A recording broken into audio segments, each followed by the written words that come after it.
It is time for me to call out some conventional unwisdom of leadership and culture and that kind of workplace stuff that sounds good. It it sounds good, and when you dig in on it a little bit further, maybe it's not so good. Today's conventional unwisdom number 327 is that the phrase that we've probably heard many times before: hire good people and get out of their way. I had the great honor last week of doing a presentation for a group of HR professionals and executives in HR, chief people officers, and folks like that. And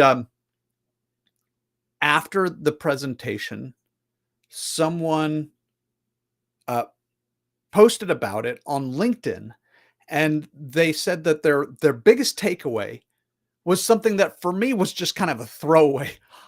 It wasn't even part of my plan. It was just something that kind of came up as I was going through the presentation.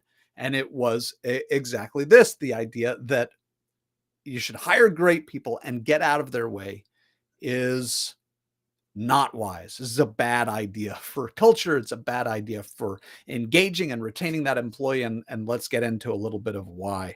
The thing that stuck out for him was the analogy that I drew there in that room of, we've all been in races before, right? We've all run a 50-meter dash, or at least that was something we had to do when I was in school in gym class. And I remember running simply against the clock. And then I remember running while there were people running with me, people running behind me, people whom I wanted to beat to the finish line. Now, I don't know about you, but I run harder even when I think I'm running at 100% against the clock. I still run harder and faster when there's somebody at my heels who I'm competing with. Uh, and it's I'm not highlighting or suggesting that there be competition in the workplace. What I am saying is that even the best of us, when you hire great people and then apply some some beneficial stress, some beneficial pressure, that person is going to do better than if you just hire great people and get out of their way.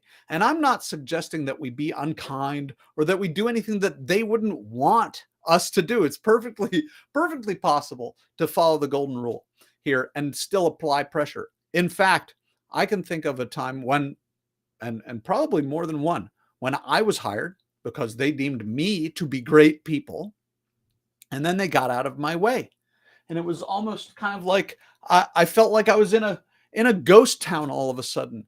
And I did really good work for a little while. And the more everybody stayed out of my way and didn't apply any pressure and didn't give me any feedback and didn't ask for me to go a little bit further, the more that happened, the less good my work was. My work quality suffered. My work ethic even suffered because they had hired me and simply got in my way. Now, I'm not suggesting you get in the way of the great people you hired. You want to hire great people, not get in their way, and then also still be a part of driving their performance, of asking them for more, of being critical without the capital C, critical in the sense that you're examining their work, that you've got thoughts about their work, that you maybe asked for a little bit more, that you asked for improvements here and there, that you ask the hard questions to help them critically assess their work. This is the act of hiring great people and getting the most that you can from them, getting them to bring their best every day in ways that maybe they weren't even aware that they could, or that they couldn't potentially motivate themselves to do on their own.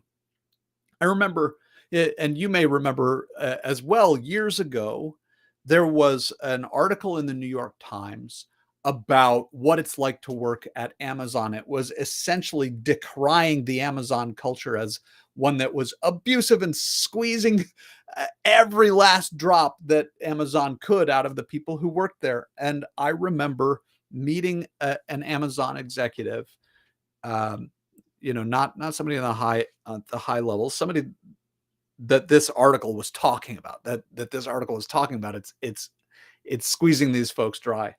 And I asked her about the article and I asked her about her experience. And I remember very clearly, she said, Amazon is a big enough place that there are lots of different microcultures. So I don't know about all of Amazon. Here's what I will say about my experience at Amazon. My supervisor pushes me. My supervisor demands a lot from me. And I am doing the best work of my life, she said. And she loved it. This is a high performing, high accountable person who just really appreciated the amount of support and challenge that she was given. And I encourage anybody who's watching this, go to our website and look up the yesworks.com, look up an article that I wrote uh, on accountability, and or simply Google and you'll find it on our website and lots of other places, something called the support versus challenge matrix. And what the support versus challenge matrix demonstrates, and then you can think about your own work life as well. We all want to be well supported at work and also kindly challenged. And so this person that I spoke to at Amazon loved her work, loved how much she was growing, loved how proud she was of the work that she was delivering. And it was not because somebody hired great people, somebody hired her as a great person and then got out of her way. It was because somebody hired this great person, then they supported them, and then they challenged them.